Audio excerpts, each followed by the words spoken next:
जब बिजनेस की गाड़ी चलने लगती है, टीम्स, क्लाइंट्स और रेवेन्यू स्टेबलाइज होने लगते हैं तो अंदर से आवाज आती है कि यार सेल्स भी आ रही है, कस्टमर्स भी खुश हैं, लगता है बिजनेस स्केल करने का टाइम आ गया। लेकिन अपने सपनों के घोड़ों को जरा लगाम दीजिए, क्योंकि अगर स्केलिंग में चूक हुई तो सक्सेस की जगह डेट, बर्नआउट और शटडाउन का सामना करना पड़ सकता है।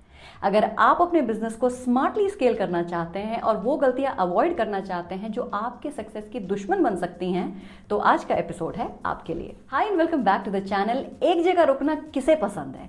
हम सभी आगे बढ़ना चाहते हैं, खासकर जब बात बिजनेस की हो तो। लेकिन ऐसे अनप्लान तरीके से आगे बढ़ने का क्या फायदा जो हमें 4 कदम पीछे खींच ले। तो आज के एपिसोड में हम डिस्कस करेंगे about ways to scale smartly with some desi examples. So let's get started. अब जो मैं कहने जा रही हूं उसे सुनकर गांठ बांध लो। बिना प्रोडक्ट मार्केट फिट समझे स्केल करना बिजनेस सुसाइड के बराबर है। जब तक प्रोडक्ट मार्केट फिट ना मिल जाए, स्केलिंग का ख्याल दिमाग से निकाल दीजिए। हाउसिंग.com, अगर आपको याद हो, जब उन्होंने नेशन वाइड एड्स चलाए थे लुकअप कैंपेन के साथ, उस समय तक they had not crack the real customer segment. Result, massive burnout and low convergence. तो अपने बिजनेस को स्केल करने से पहले चेक करो कि क्या आपके कस्टमर्स रिपीट ऑर्डर्स दे रहे हैं, क्या वर्ड ऑफ माउथ या फिर रेफरल से बिजनेस आ रहा है, क्या बिना पेड मार्केटिंग के भी कस्टमर्स आपका प्रोडक्ट खरीद रहे हैं। अगर इन सवालों का जवाब ना है तो क्लियरली आपको अभी अपना प्रोडक्ट मार्केट फिट नहीं मिला है। Do not scale at this point. Iterate करो, इंप्रूव करो। हाउ टू डू दैट, उसके लिए मैंने एक सेपरेट वीडियो बनाया हुआ है, डिस्क्रिप्शन बॉक्स में मैं लिंक दोबारा डाल दूंगी, please go watch it. Smartly scale करने के लिए प्रोसेसेस बनाने पड़ते हैं। पैनिक क्रिएट करने से कुछ नहीं होता। स्केलिंग का मतलब सिर्फ टीम बढ़ाना या फिर एड बजट को 10x करना नहीं होता। What most people miss out is that scaling is about systems and processes. Look at boat. उन्होंने एकदम से 200 लोग हायर नहीं किए, 50 लोकेशंस में स्टोर नहीं डाल दिए। इनफैक्ट बोट की टीम ने पहले अपना बैकएंड स्ट्रॉन्ग किया, manufacturing, partnership, supply chain optimisation, और फिर स्केल किया। तो आप भी स्केल करने से पहले एसओपी यानी अपने बिजनेस के स्टैंडर्ड ऑपरेटिंग प्रोसीजर्स बनाओ। अपनी ऑनबोर्डिंग प्रोसेस को सिंप्लीफाई करो, both for customers as well as for vendors. Customer support को स्ट्रीमलाइन करो। कीप इन माइंड कि अगर आप स्केल करोगे तो स्केल संभालना भी तो पड़ेगा। And that is why you need strong processes before scaling.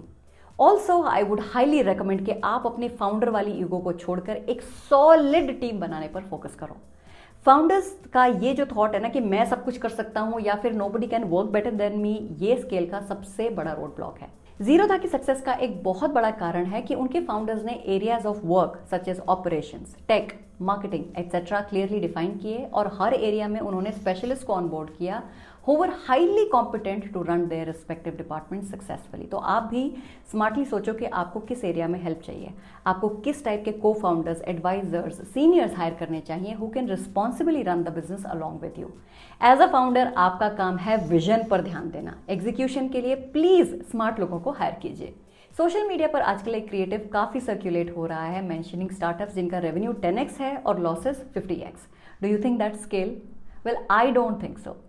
कितने सारे क्विक कॉमर्स एप्स हैं जो मैसिव डिलीवरीज तो कर रहे हैं but at the cost of massive losses, क्योंकि उनका यूनिट इकोनॉमिक्स नेगेटिव है। Now if you really want to scale तो आपको वहां फोकस करना चाहिए on that part of your business जहां मार्जिन पॉजिटिव हो, जहां कैक यानी कि कस्टमर एक्विजिशन कॉस्ट कंट्रोल में हो, एलटीवी यानी कि कस्टमर की लाइफ टाइम वैल्यू स्ट्रांग हो। मैं चाहती हूं कि अगर आप स्केल करो तो प्रॉफिट्स के साथ, ना कि सिर्फ वैनिटी के लिए। बिजनेस में कई वर्टिकल्स होते हैं, कुछ अच्छे, कुछ बुरे, कुछ बहुत अच्छे। जब स्केलिंग की बात आए तो पूरा का पूरा बिजनेस स्केल करने की कोशिश मत करो। आपके बिजनेस में जो एक चीज चल रही है उसे 10x करने के बारे में सोचो। नाउ लुक एट मामा अर्थ। उन्होंने इनिशियली सिर्फ एक सेगमेंट पर ध्यान दिया, टॉक्सिन फ्री बेबी केयर, और वहीं स्केल किया।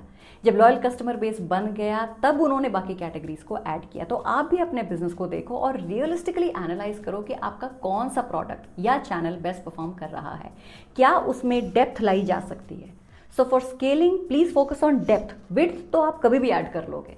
Scaling business is not about doing everything, it's about doing the right thing at the right time. अगर आपने प्रोडक्ट मार्केट फिट क्रैक कर लिया, प्रोसेसेस बना लिए, सही टीम बना ली और प्रॉफिट्स पर फोकस किया तो चिंता की कोई बात है ही नहीं। आपका बिजनेस खुद ब खुद स्मार्टली और सस्टेनेबली स्केल हो जाएगा।